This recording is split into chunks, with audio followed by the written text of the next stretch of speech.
दंडवत प्रणाम। आज आपण पिवळ तळोली येथे आलेलो आहे आणि इथे मागे क्षेत्रखातचं मंदिर आहे। तर या श्री गोविंद प्रभू अवतार दिनानिमित्त मला एक तुम्हाला सांगायचं आहे की एक शिक्षक होते, प्रशिक्षक होते आणि त्यांच्यासमोर काही आर्मी, नेव्ही, मिलिटरीचे असे लोक बसलेले होते। तेव्हा ते प्रशिक्षक व्यवसाय कसा करायचा, व्यापार कसा करायचा आणि व्यापार करत असताना प्रत्येक वेळी आपल्या नफ्याचा आणि आपल्याला तोटा होणार नाही याचा विचार करायचा, असं ते सांगत होते। तर एकदा काय झालं की सुट्टी लागणार होत्या आणि ते जे आर्मी, नेव्ही, एअरफोर्सचे जे लोक होते डिफेन्सचे, त्यांनी त्या प्रशिक्षकाला सहज म्हणाले की सर, सुट्ट्यांमध्ये तुम्ही कुठे जाताय, काय तुमचं नियोजन आहे सुट्ट्याचं?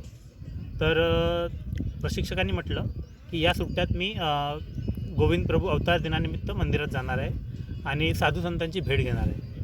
तर तिथे ते सर्व जे प्रशिक्षणार्थी होते, म्हणजे जे डिफेन्सचे लोक होते, जे प्रशिक्षण घ्यायला आलेले होते, ते त्या प्रशिक्षकावर थोडे हसायला लागले। आणि जेव्हा त्या प्रशिक्षकाने विचारलं की तुम्ही का बरं हसताय, तर त्यांनी सहज त्यांच्यामधल्या एका व्यक्तीने म्हटलं की सर, तुम्ही आताच आम्हाला व्यवहार कसा करायचा आणि व्यावहारिकदृष्ट्या विचार करायचा, कधीही आपला वेळ वाया घालवायचा नाही, असं तुम्ही आम्हाला सांगितलं। आणि आताच तुम्ही म्हणाले की तुम्ही तुमची पूर्ण सुट्टी मंदिरात जाणार आहे, आश्रमात जाणार आहे आणि साधू संतांच्या सहवासात घालवणार आहे। तर तुम्ही तुमचा पूर्ण वेळ वाया घालवणार आहे असं आम्हाला दिसून येतं आहे। कारण की तुम्हीच सांगा, जर तुम्ही पूर्ण दिवस जर साधू संतांमध्ये घालवणार आहे, तर तुम्हाला त्या दिवसाची काय म्हणजे उत्पादकता काय राहील, त्या दिवसाची काय उपयोग होईल, तुमचा तो वेळ वाया जाईल, असं म्हणून त्यांनी थोडं ते हसले। तेव्हा प्रशिक्षकांनी जे उत्तर दिलं, ते उत्तर मी तुम्हाला आता इथे सांगतो आहे। तर त्या प्रशिक्षकांनी असं उत्तर दिलं, हो, कदाचित तुम्हाला जसं वाटते तसं आहे, पण त्या प्रित्यर्थ मी तुम्हाला एक उदाहरण देतो। उदाहरण म्हणजे असं की जे शंख शिंपले असतं, त्या शंख शिंपल्याच्या आतमध्ये एक जीव असतो आणि जेव्हा त्या शंख शिंपल्याच्या आत एक धुळीचा कण जरी गेला किंवा दगडाचा एक कण गेला, तर त्या दगडाच्या कणाला काहीही किंमत नसते।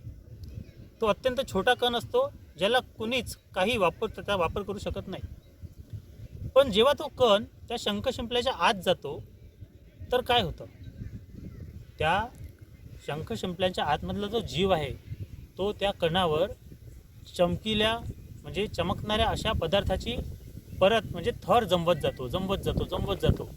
संपूर्ण जगाला त्याचं काहीच पडलेलं नसतं, या संपूर्ण जगाला काहीच माहीत नसतं की आतमध्ये काय सुरू आहे, पण आतमध्ये घडत असतो तो मोती।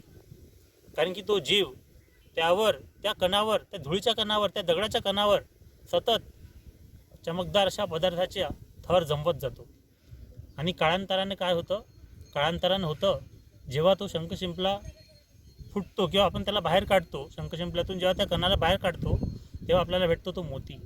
आधी त्या दगडाचा, त्या बारीक दगडाच्या, त्या बारीक धुळीच्या कणाचा काहीही महत्त्व नव्हतं, पण जेव्हा ते त्या शंख शिंपल्याच्या आतमध्ये गेलं, त्या जीवाच्या सहवासात आलं, तर त्याचे आता मोती झालेलं आहे। या उदाहरणातून आपल्याला हे सांगायचं आहे की ते जे शंख शिंपले आहे, त्यातलं जे सहवास आहे, तो आहे आमचा महानुभावांचा सहवास, आणि त्यातला जो जीव आहे, ते आहे आमचे साधू संत।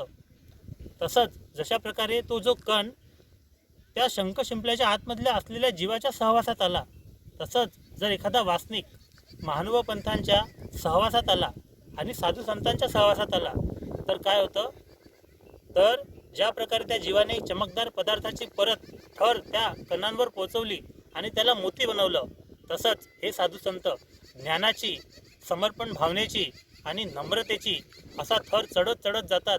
आणि ज्या प्रकारे तो धुळीचा कण मोती बनून जेव्हा व्यवहारात जातो, तेव्हा त्याला मोत्याची किंमत भेटते, माणिकांची किंमत भेटते, आणि म्हणजे एक प्रकारे मोठी त्याची किंमत वाढून जाते। तशाच प्रकारे जेव्हा एखादा जीव साधू संतांच्या सहवासात येतो, त्याला ज्ञानाची प्राप्ती होते, त्याला समर्पणाच्या भावनेची प्राप्ती होते, आणि तसंच त्याचंही महत्त्व फार वाढून जातं। ते प्रशिक्षक म्हणाले की आज मी तुम्हाला इथे प्रशिक्षण देतो आहे, तुम्हाला असं वाटत आहे की मी खूप चांगलं प्रशिक्षण देतो, पण जर हे प्रशिक्षण मी देतो आहे, कारण याच्या मागे आहे कारण की मी प्रत्येक वेळी साधू संतांच्या सहवासात जातो, तिथे मला त्यांचा समर्पण भाव पाहायला मिळतो, आणि हेच समर्पणाचा भाव परमेश्वर प्राप्तीसाठी खूप आवश्यक असतो। ते प्रशिक्षक म्हणाले, जेव्हा मी वर्गात येतो तेव्हा मी माझ्या स्वामींचं नाव घेतो आणि म्हणूनच माझं प्रत्येक जे काही प्रशिक्षण मी तुम्हाला देत असतो ते फार चांगलं होत असतं. अशा प्रकारे त्यांनी त्यांचं उत्तर पटवून दिलं आणि जेव्हा त्यांनी पटवून दिलं तेव्हा ते सगळ्यांना पटलं आणि सगळ्यांनी टाळ्यांचा गडगड करून त्यांचं स्वागत केलं. अशा प्रकारे महानुभावांचा सहवास जेव्हा एखाद्या व्यक्तीला लाभतो, जशा प्रकारे धुळीच्या कणाचा मोती बनतो, तसाच एक ज्ञानी व्यक्ती आपल्याला महानुभाव पंथाच्या सहवासात प्राप्त होऊ शकतो. तर हेच मला या इथून सांगायचं होतं. तर असे प्रशिक्षक आपल्यालाही मिळावेत अशी मी आशा करतो, परमेश्वरचरणी प्रार्थना करतो. कारण की अंधारात जर आपल्याला कोणीही वाट दाखवणारं भेटत नसेल त्यावेळेस आपले स्वामी आपल्यासोबत असतात आणि त्यासाठी महत्त्वाची असते ती समर्पणाची भावना.